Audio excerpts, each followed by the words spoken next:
இன்றைய முக்கிய நிகழ்வுகள். உலகம் முழுவதும் உள்ள கிறிஸ்தவர்கள் ஆண்டுதோறும் நவம்பர் 2ஆம் தேதி சகல ஆன்மாக்கள் தினம் எனப்படும் கல்லறை திருநாள் கடைபிடிப்பது வழக்கம். அதன்படி புதுவையில் கல்லறை திருநாள் நேற்று அனுசரிக்கப்பட்டது. உலகம் முழுவதும் உள்ள கிறிஸ்தவர்கள் ஆண்டுதோறும் நவம்பர் 2ஆம் தேதி சகல ஆன்மாக்கள் தினம் எனப்படும் கல்லறை திருநாள் கடைபிடிப்பது வழக்கம். இந்த நாளில் அவர்கள் இறந்து போன தங்களது உறவினர்கள் மற்றும் முன்னோர்களின் கல்லறைக்கு சென்று அவற்றை சுத்தம் செய்து அலங்கரித்து பிடித்த உணவுப் பொருட்களை வைத்து அஞ்சலி செலுத்துவர். அதன்படி புதுச்சேரியில் கல்லறை திருநாள் நேற்று அனுசரிக்கப்பட்டது. புதுவையில் உள்ள பல்வேறு கிறிஸ்தவ கல்லறைகளில் உறவினர்கள் அவர்களுக்கு அஞ்சலி செலுத்தினர். ரெட்டியார்பாளையம் தொகுதி அஜிஸ் நகர் கல்லறையில் சமூக சேவகரும் வழக்கறிஞர் திரு சசிபாலன் அவர்கள் கல்லறைக்கு அஞ்சலி செலுத்த வந்த அனைத்து நபர்களுக்கும் இலவசமாக மலர், மெழுகுவத்தி மற்றும் அவர்கள் அஞ்சலி செலுத்தும் பொருட்கள் 500க்கும் மேற்பட்டோருக்கு இலவசமாக வழங்கினார். இதை பெற்றுக்கொண்டு அஞ்சலி செலுத்த வந்த மக்கள் அனைவரும் அவரை ஆசீர்வதித்து நன்றி தெரிவித்து சென்றனர். ஒன்றிய அரசினால் குஜராத் மாநிலத்தில் EKTA திவாஸ் அரசு விழாவாக ஒவ்வொரு ஆண்டும் கொண்டாடப்பட்டு வருகிறது. ஒன்றிய அரசினால் குஜராத் மாநிலத்தில் EKTA திவாஸ் அரசு விழாவாக ஒவ்வொரு ஆண்டும் கொண்டாடப்பட்டு வருகிறது. ஒன்றிய அரசின் உள்துறை அமைச்சகத்தின் கீழ் இயங்கக்கூடிய அனைத்து காவல் படை மற்றும் அனைத்து மாநில காவல்துறை சார்ந்த காவலர்கள் கலந்து கொள்வது வழக்கம். சர்தார் வல்லபாய் பட்டேல் அவர்களின் 150வது பிறந்த நாளை வெகு விமர்சையாக கொண்டாடப்படும் விதமாக பாரத பிரதமர் நரேந்திர மோடி அவர்களின் முன்னணியில் இந்த ஆண்டு 31 அக்டோபர் 2025 அன்று நடைபெற்ற விழாவில் பங்கேற்ற புதுச்சேரி காவல்துறை DGP உத்தரவின் பேரில் ஆயுதப்படை பிரிவிலிருந்து கோபாலகிருஷ்ணன் யாதவ் மற்றும் நாகேஷ் தல்லாட்டம் ஆகிய 2 காவலர்களை அனுப்பி வைக்கப்பட்டது. சர்தார் வல்லபாய் பட்டேல் அவர்களின் சிலை ஸ்டாச்சு ஆஃப் யூனிட்டி என்று அழைக்கப்படுகிறது. வேற்றுமையில் ஒற்றுமையை வலிமைப்படுத்த இந்த விழா கொண்டாடப்படுவதாக கூறப்படுகிறது. புதுச்சேரி மாநிலம் நல்லவாடு கிராமத்தில் சபாநாயகர் பிறந்த நாளை முன்னிட்டு மருத்துவ முகாம் நடைபெற்றது. மணவெளி தொகுதி சபாநாயகர் ஏம்பலம் செல்வம் பிறந்தநாளையொட்டி நல்லவாடு கிராமம் சமுதாய கூடத்தில் மருத்துவ முகாம் நடைபெற்றது. இந்நிகழ்ச்சியை மகளிர் அணி தொகுதி தலைவி யோக பிரியா ஏற்பாடு செய்திருந்தார்.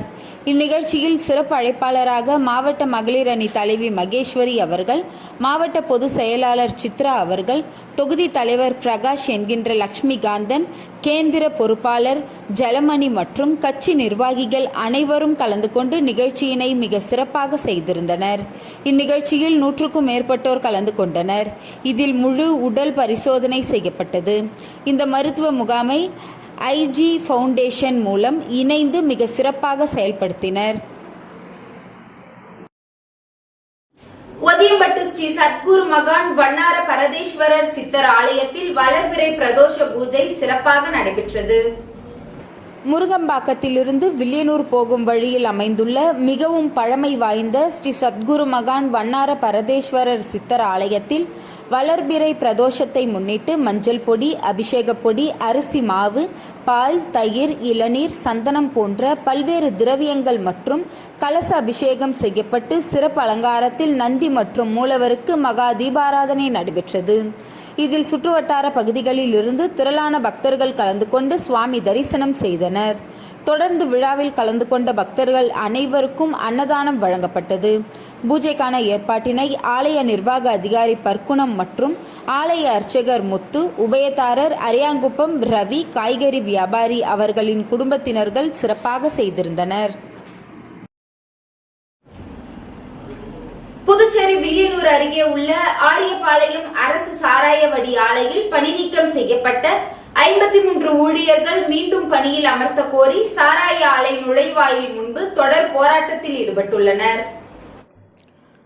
புதுச்சேரி வில்லியனூர் அடுத்த ஆரியபாளையம் அரசு சாராயவடி ஆலையில் கடந்த 2009ஆம் ஆண்டு 53 ஊழியர்களை நியமனம் செய்யப்பட்டு தொடர்ந்து 14 ஆண்டுகளாக வேலை செய்து வந்த நிலையில் கடந்த 2023ஆம் ஆண்டு சுமார் 53 பேரும் திடீரென பணி நீக்கம் செய்யப்பட்டனர். இதனையடுத்து பல்வேறு போராட்டங்களுக்கு பிறகு சாராய ஆலையின் இயக்குனர் மூலமாக பேச்சுவார்த்தை நடைபெற்று மிக குறுகிய காலங்களில் நடவடிக்கை எடுப்பதாக பொய்யான வாக்குறுதி அளித்து தற்காலிக பிரச்சினைக்கு தீர்வு காணும் வகையில் பேச்சுவார்த்தை நடைபெற்றதாகவும் கூறப்படுகிறது. மேலும் சட்டமன்ற தேர்தல் நெருங்கி வரும் நேரத்தில் தற்போது வரை பணிநீக்கம் செய்யப்பட்ட ஊழியர்கள் மீண்டும் பணியில் அமர்த்தப்படாததால் சுமார் 14 ஆண்டு காலம் பணிபுரிந்து பணிநீக்கம் செய்யப்பட்டதால் 53 ஊழியர்களின் வாழ்வாதாரம் மிகவும் கேள்விக்குறியாகியுள்ளது. கடந்த 2017ஆம் ஆண்டு சுமார் 44 பேர் இதேபோன்று நேரடியாக பணியில் அமர்த்தக்கூடிய வழிமுறைகளை பின்பற்றப்பட்டு தற்போது 44 பேரும் வேலை செய்து வருவதாகவும் அவர்கள் எந்த அடிப்படையில் வேலை செய்வதற்கு அனுமதிக்கப்பட்டீர்கள் என்ற பல்வேறு கேள்விகளை பாதிக்கப்பட்ட ஊழியர்கள் முன்வைத்து போராட்டங்களில் ஈடுபட்டு வருவதும், பணிநீக்கம் குறித்து நீதிமன்றத்தில் வழக்கு தொடரப்பட்டு நீதிமன்றத்தின் உத்தரவின்படி வேலையை இழந்த 53 பேருக்கும் அரசு சமூக தீர்வு காண வேண்டும், இவர்களுக்கு மீண்டும் வேலை வழங்க வேண்டும், சாத்தியக்கூறுகள் இருந்தால் பணிநீக்கம் செய்யப்பட்ட 53 பேருக்கும் மீண்டும் பணியில் அமர்த்தலாம் என நீதிமன்றம் உத்தரவு பிறப்பிக்கப்பட்டுள்ளதாகவும், ஆனால் நீதிமன்றத்தின் உத்தரவில் காட்டிய கருணை கூட முதலமைச்சர் மற்றும் அதிகாரிகள் கருணை காட்டவில்லை என்றும், பணியில் அமர்த்துவதும் சம்மதமாக பேச்சுவார்த்தை நடத்தவில்லை என்றும் அவர்கள் குற்றம் சாட்டினர். எனவே பாதிக்கப்பட்ட 53 ஊழியர்களுக்கு முதலமைச்சர் ரங்கசாமி தலையிட்டு வேலை வழங்கிட வேண்டும் எனவும் இந்த போராட்டத்தில் வலியுறுத்தினர்.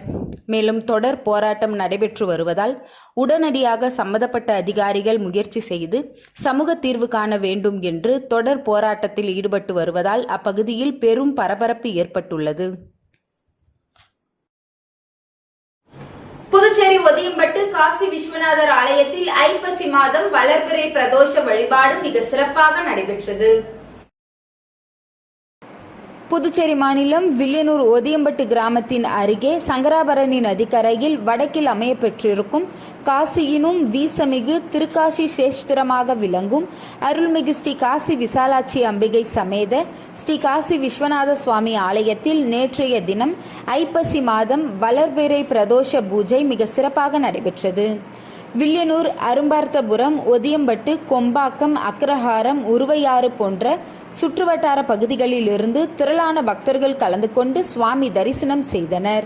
நிகழ்ச்சிக்கான ஏற்பாடுகளை பிரதோஷ குழு மற்றும் திருக்கோவில் பரம்பரை அர்ச்சகர் சிவஸ்ரீ சீனிவாச சிவாச்சாரியார், பிரதீப் குருக்கள் மற்றும் விழாவிற்கான ஏற்பாடுகளை ஆலயத்தின் தனி அதிகாரி வெங்கடேசன் தலைமையில் சிறப்பு ஏற்பாடுகளை செய்திருந்தனர். இத்திருக்கோவிலில் நடைபெறும் அனைத்து வழிபாடுகளும் பொது வழிபாடாகவே நடைபெறுவது ஆலயத்தின் தனி சிறப்பாகும். இன்றைய நிகழ்வுகள் நிறைவடைந்தது. நன்றி, வணக்கம்.